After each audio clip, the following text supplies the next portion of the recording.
bilillah, dan tiada terkena dengan asap jahanam sekalipun. Hadis yang kita baca ini adalah hadis yang hasan lagi sahih. Wahai saudaraku, takutkan Allah, yakni merasa hebat akan kebesaran Allah. Dan makna takut kepada Allah ialah takutkan azab Allah. Ini dipanggil sebagai azab. Kadang-kadang kita faham azab ni musibah. Musibah lain. Musibah ni kadang-kadang dia ada hikmah. Sebab tu dia sebut allazina idza asabathum. Dia tak kata allazina izal azab. Dia tak sebut orang yang ditimpa azab, tidak. Dia sebut musibah. Tuan-tuan balik rumah, buka kitab Minhajul Abidin, Imam Ghazali punya kitab. Saya nak datang tadi, ada satu hamba Allah tengah duk gantung banner, jom ngaji kitab Ihya Ulumuddin. Oh, dia ajak mengaji, bagus. Duk tampil maghrib tadi, ajak mengaji kitab Ihya Ulumuddin. Saya tak pasti di masjid mana dia ajak mengaji. Baguslah, Imam Ghazali punya kitab. Itu Ihya Ulumuddin. Saya cerita malam ni Minhajul Abidin. Tuan-tuan buka dalam bab musibah. Kata Imam Ghazali, musibah manusia ni ada 5. Manusia ni ditimpa musibah ada 5. Azab ni tuan-tuan, azab kubur. Dia tak sebut musibah kubur. Musibah tu ada benda sebalik dia. Azab ni memang Allah Ta'ala nak bagi.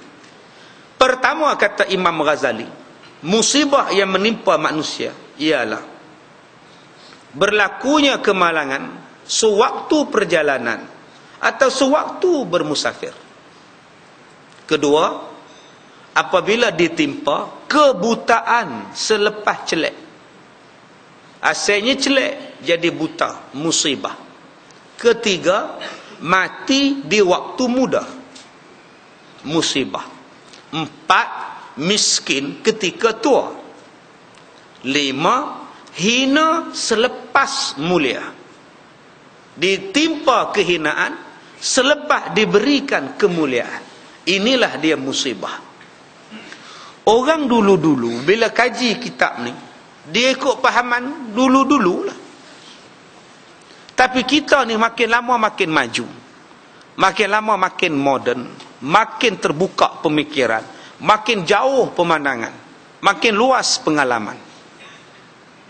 Saya tadi sampai dekat hotel, tengok satu perempuan pakai, ya Allah, baju atas ni tak ada, main bentang dada, skirt pula tu. Allah. Dalam hati saya kata, inilah dia arus kemodenan. Sampai tak malu lah. Kita pakai kepiah ni pula malu tengok dia. Allah. Sepatutnya dia malu tengok kita. Kita pula jatuh malu pula. Saya pergi berdiri depan klinik. Tengok satu makcik duk letak kepala di atas negro. Demam kot makcik tu. Negro. Yang mana faham? Tak faham sudah. Selama duk tidur, ya Allah. Mengandung apa orang tua ni? Tua dah tuan-tuan, 60 lebih lah. Duk bermesra dengan negro lagi ni. Tahu berapa ribu lah dibuatkan investment pada negro tu. Duk cerita berkali-kali dah. Kena tipu. Dah jalan juga. Bangga je dapat boyfriend negro. Kalau nak bandingkan negro tu dengan saya, menang banyak saya ni. Komand-komand saya ada maikat, tuan-tuan. Senang maikat ni kalau ada. Tapi nak buat macam mana tuan-tuan? Love is blind. Jadi kita tak boleh kata apa lah. Cuba tuan-tuan tengok huraian Minhajul Abidin. Imam Ghazali kata apa? Musibah itu ialah bila berjalan berlaku kemalangan. Berlaku kemalangan Ustaz. Tak, musibah. Bukan pada orang yang aksiden tu saja. Musibahnya luas. Tuan-tuan pergi ke Jabatan Keselamatan Jalan Raya, JKJR. Cuba tanya dekat pengarah dia, Hak Sing tu. Kerja dia duduk tali pinggang keledar. Cuba tanya dia. Dalam setahun, berapa bilion kita rugi akibat kemalangan jalan raya? Ini maksud Imam Ghazali. Bukan bila kita jatuh motor tu kita musibah pada kita. Tak. Maksudnya ialah kemalangan itu mengakibatkan kerosakan. Bilion tuan-tuan. Jalan raya rosak. Pengadang jalan raya rosak. Kereta total loss. Habis dah. Kereta repair. Insurans keluar duit. Kematian yang paling rugi. Berapa banyak anak-anak muda yang mati. Berapa banyak orang yang boleh bekerja berjasa mati. Berapa ribu orang yang mati dalam setahun. Yang anak jadi yatim. Yang isteri jadi janda. Akibat berlaku kematian. Ini dipanggil sebagai musibah. Bayangkan tuan-tuan berapa banyak dibelanjakan untuk mengatasi kempen jalan raya saja. Helmet percuma berapa juta. Nak buat iklan pakai tali pinggang keledar aja berapa juta. Juta tuan-tuan. Sedangkan kejutaan ringgit tadi boleh digunakan untuk macam-macam benda yang lain. Yang ni yang Imam Ghazali sebut. Bukan maknanya musibah ni bila naik kereta aksiden tu musibah pada kita. Tak. Dia musibah kepada semua benda. Bila mereka umumkan kerugian negara untuk tahun lepas saja mencecah angka bilion, baru kita tahu apa yang ulama-ulama dulu sebut betul sungguh tuan-tuan. Yang ni kita lihat nombor satu. Yang kedua, kata Imam Ghazali, yang jadi musibah kepada kita itu apa? Bila mati muda. Anak-anak muda mati muda. Apa makna mati muda? Mati muda kerana rempit. Race motor mati. Putus kepala, putus badan. Kita tengok satu gambar anak muda yang race motor, dia bersangkut dekat divider, guard rail tengah jalan tu. Betul-betul tang perut dia kena. Satu melekat dekat guard rail, kaki dia melayang ke tengah jalan.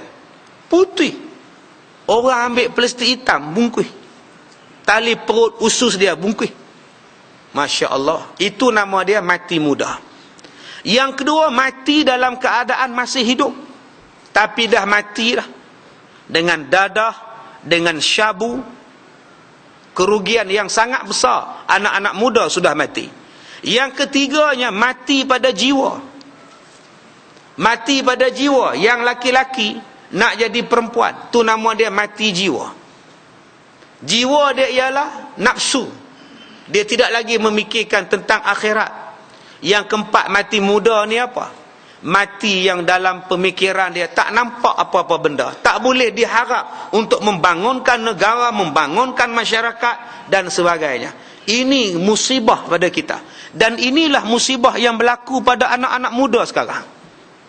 Cuba tuan-tuan tengok ni. Orang kita sekarang sibuk berpolitik. Bagus. Silakan berpolitik.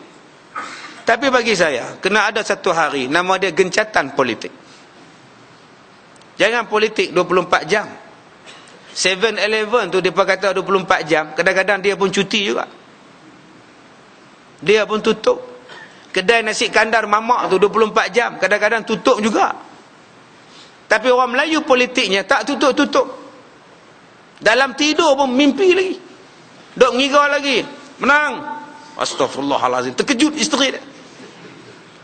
Cuba tuan-tuan fikir-fikir. Yang sekarang ni, yang ambil berat pasal politik ni, umur lebih kurang 40 tahun ke atas. Kita panggil sebagai veteran. Satu lagi veteran belakang dah. Tua-tua belakang dah. Mati lapis-lapis kita ni.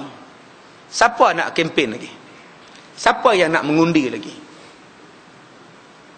Kita hanya menumpukan lapisan 40-an, 50-an, 60-an. Yang lapisan 18, 19, 20, kenapa tak kempen untuk mereka? Bukan kempen untuk jadikan mereka ini pengundi kita. Kempen menjadi anak muda yang hidup.